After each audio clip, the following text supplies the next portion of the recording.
We've just seen Belgium beat England by 2-0, ending England's Nations League campaign this year. Craig, it's a funny one because if you thought about this game beforehand, you think, well, what we're going to see is England just sitting there and absorbing Belgian pressure and trying to hit on the counter-attack. But that wasn't what we saw in the game at all. Maybe it was just the game flow that dictated that.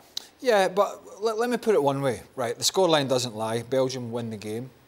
But when Belgium are FIFA's #1 ranked team in the world, and they're at home, and they've spent almost the whole second half camped in their own penalty box because England have pushed them back. Right? The fact that England couldn't, break the deadlock with a clinical bit of finishing or a bit of magic is neither here nor there.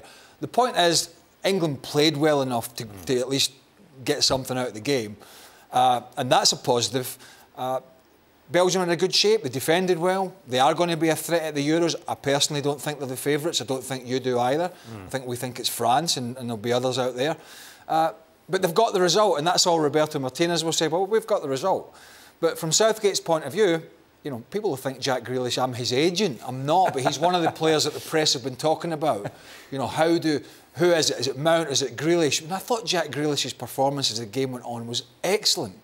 His decision-making was excellent. So there's some positives for Gareth Southgate, but ultimately it was defeat, and that means from the Nations League perspective, they are out. Yeah, the one worry perhaps when you look at the Nations League campaign as a whole is the lack of the cutting edge. Well, it's another game for Harry Kane, isn't it, without an international goal. I mean, I know he's got plenty, but I mean, recently, he was a little unlucky in the respect that he was heading back for the ball to be put on the spot for the game to be restarted before Romelu Lukaku headed it off the line. I mean, of all people, because his header was fantastic. Harry Kane, Courtois was beaten.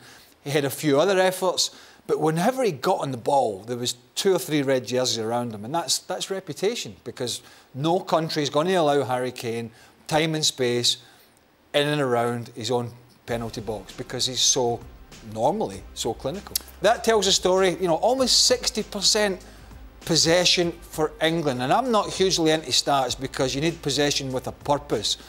But away from home against the world's #1 team, I don't think Southgate could be good. I don't think he's going to be in that dressing room saying, listen, we need to be better than this. Right.